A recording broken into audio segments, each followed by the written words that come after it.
بشكر جمهور نادي الزمالك العظيم اللي كان موجود في استاد القاهرة في نهائي كأس مصر، بالأخص الوايت نايتس، على اللي عملوه مع عبد الشافي.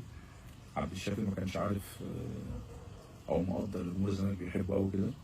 عبد الشافي في نفس اليوم ده بعت لي بالليل، قال لي أنا بشكرك إن أنت وديتني عند جمهور نادي الزمالك، لأن هو حس فعلا الناس بتحبه وبتقدره قد إيه. أنا بالنسبة لي عبد الشافي أعظم حد دخل أوضة نادي الزمالك بالنسبة لي أنا، يعني حد كان يستاهل أكتر من كده. فأنا بشكر الجمهور اللي هو حسسه بقيمته وهو بيبطل. عبد الشافي لو قعدت اتكلم من هنا مليون سنه مش هقدر اديله حقه. عبد الشافي ياما ضحى عشان الزمالك وعمل كتير نادي الزمالك، وعمره ما عمل مشكله وعمره ما اتكلم. فعبد الشافي احنا اللي بنشكرك انك كنت موجود معانا في اوضه اللبس، كابتن وقائد، حتى لو الناس ما تعرفش انت بتعمل ايه بره، بس احنا كلعيبه وفي الاوضه عارفين انت قد ايه كنت مهم بالنسبه لنا. واوضه نادي الزمالك هتفقد كتير قوي قوي قوي اللي انت مش هتبقى موجود فيها.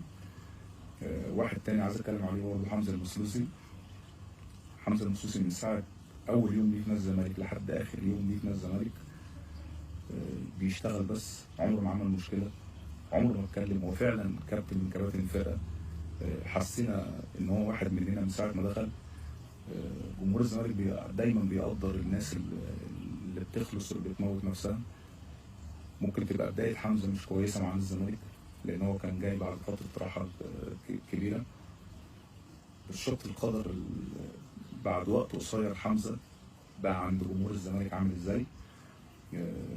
حابب اشكره وبقول له زي ما قلت على عبد الشافي اللي الاولى هتخسر كتير، برضه حمزه المسلوسي الاولى هتخسر كتير لان هو مش هيبقى موجود.